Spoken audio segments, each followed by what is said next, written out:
Guest is the author of The Physics of a Flying Saucer. Please welcome Ted Roach. Oh,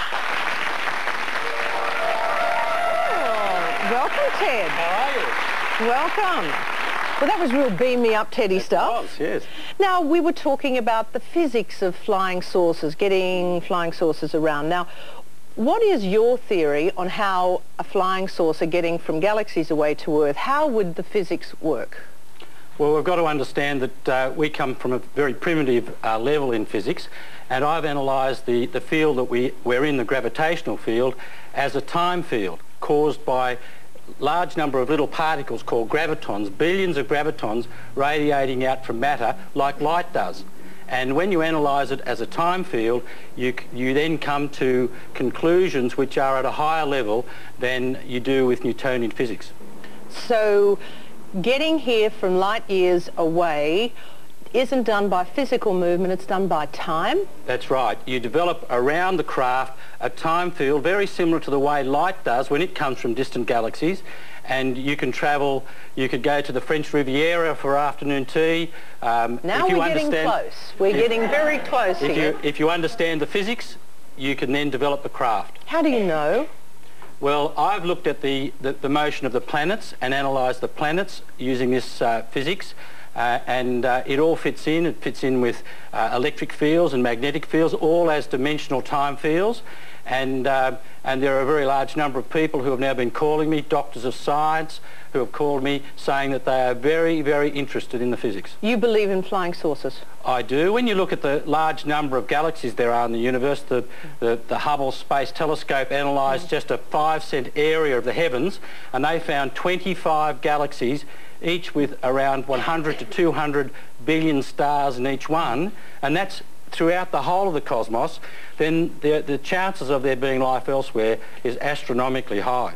You've filed quite a few patents. Let's have a look at some of the inventions. The Jetson's light aircraft. Yes. Well, how does that work? Well, that's like a flying saucer, and what that does, it's very similar to the lens of a camera, which this graviton field, it refocuses the graviton field in the direction of where the craft wants to go, and the occupants of the craft in fact have no G-forces on them, and that's why these flying saucers can change direction with 100 Gs compared with our jet fighter pilots who can only withstand about 8 or 9. What about the machine that identifies abnormal magnetic fields in the body? Okay, well, I gave a lecture to the Physics Society at Sydney University a number of years ago, and the professor of medicine there said that I gave them a number of ideas, because when you look at magnetic fields as time fields, you can then understand that that cells, when they reproduce and break up, if they're in an abnormal time field, when they form,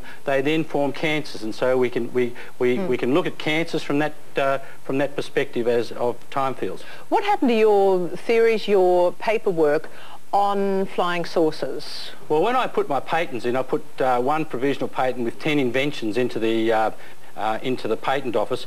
They were taken by the Australian Defence Department and the Australian Safeguards Office, and I have that in my book, the letter that I got back from them.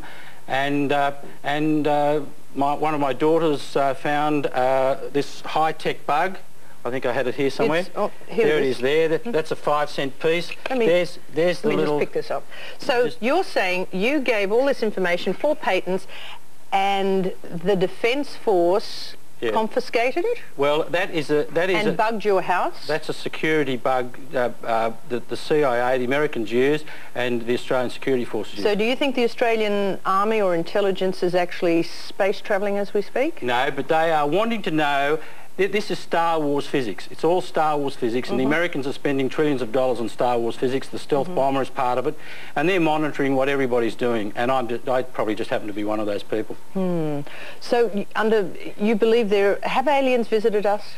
Well, in my book I explain Noah's Ark and what Ezekiel saw and a number of other things, and it would appear from the technology that there that we've been visited for a very, very long time. And when you take into account that some of the galaxies are over 1 billion years older than Earth, there's a high probability that we've been looked at just the same as we look at animals in national parks and things like that.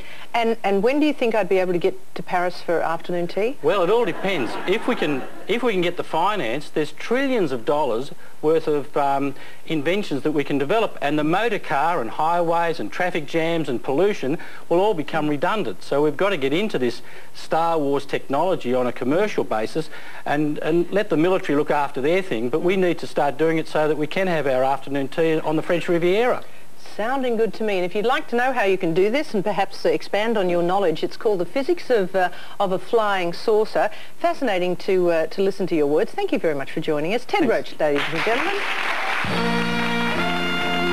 Pacific Island.